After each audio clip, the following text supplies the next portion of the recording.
पालघर जिल्ह्यामध्ये सकाळपासून जोरदार पाऊस सुरू आहे। पालघर जिल्ह्यातील मोडकसागर, मध्य वैतरणा, तानसा या धरणांमधून रात्रीपासून विसर्ग सध्या सुरू करण्यात आलाय।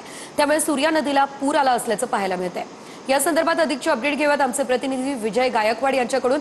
विजय, आपण पाहतो या ठिकाणी सूर्या नदीला पूर आलेला आहे, पाण्याची पातळी सातत्याने वाढताना दिसते, काय अपडेट? सेजल, निश्चितच मी आता पालघर जिल्ह्यातल्या सूर्या नदीवरती उभा आहे। आपण बघू शकतो की सध्या सूर्या नदीनं जे रौद्ररूप धारण केलेलं आहे आणि पूर्ण सूर्या नदीची पातळी जी आहे ही दुतर्फा वाहत असताना आपल्याला पाहायला मिळत आहे।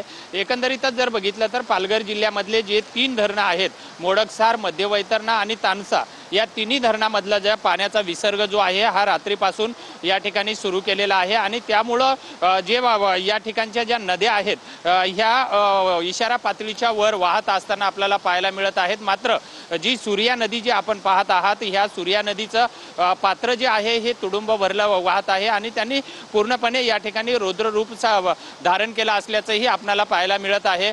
सध्या पालघर जिल्ह्याला आज आणि उद्या 2 दिवसासाठी अतिवृष्टीचा इशारा दिलेला आहे आणि त्या धर्तीवरती या ठिकाणी जो या ठिकाणचं मोडकसार धरणामधून 11,244 धन्यवाद दिलेल्या सर्व सविस्तर अपडेट्ससाठी। पालघर जिल्ह्यामध्ये आता पूरसदृश्य परिस्थिती पाहायला मिळते।